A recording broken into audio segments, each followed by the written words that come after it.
ফিরে সময় নষ্ট করেন না তো, আপনি খাইলে খান, না খাইলে জানতো ভাই এখনো। এই সিমি আপু কেমন আছেন? আলহামদুলিল্লাহ।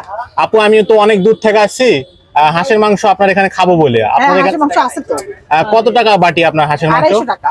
কিন্তু আপু আমার কাছে তো 100 টাকা আছে, এর বেশি নাই। 100 টাকার হাঁসের মাংস আমি দিই না। কারণ অনেক দূর থেকে আসছি, গাড়ি ভাড়া দেওয়ার পর ওই টাকা আপনি শেষ। যত দূর থেকে আসেন না কেন, আপনার থেকে আরো দূর থেকে মানুষ আসে, যশোর থেকে, খুলনা থেকে, নোয়াখালী থেকে, মাওয়া থেকে।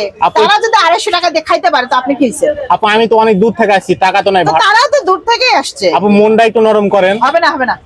আপু 100 টাকার কোনো হাঁসের মাংস হবে না। এই দেখেন আপু একটু। আপনি 100 টাকা দিয়ে একটা কেক খাইয়া যান। না আপু আমি তো আসছি হাঁসের মাংসের কথা না, শুনে। আপনি 100 টাকা দিয়ে একটা কেক খাইয়া যান ভাইয়া, এখানে হবে না। কত ও টাকা? হ্যাঁ, ওই গ্রামটা নিতেও 200 টাকা লাগবে। সর্বনিম্ন কত টাকা পাই? 250। কমে হবে না? 250। একটু দেখেন না। 250। আচ্ছা ঠিক আছে দেন, কি করার, 250 টাকারই দেন। 250 টাকার এক প্লেট। ঠিক আছে। রানমান বাড়াই দিন। টাকা নিবেন না? রানমান বাড়াই দিতে পারবো না, 500 টাকা দিয়ে দিব। দুইটা। না না 250 টাকা নি মানুষ রানমান বাড়াই দিন। আপনার তো মন তো বলতেছে না, কি করব, খেতে এসেছি অনেক দূর থেকে। এটা কত টাকা দিলেন? 250। এর সাথে কিছু দিবেন না? কি দিয়ে খাবো? কি দিয়ে খাবেন বলেন? খিচুড়ি আছে। না এই খোলা জালি পিঠা ফ্রি দিবেন না? ফ্রি কোনো কিছু নাই। তা আমার কাছে আরে ভাই খালি ফিরে সময় নষ্ট করেন না তো, আপনি খাইলে খান, না খাইলে জানতো ভাই এখনো উদয় সময় নষ্ট করে।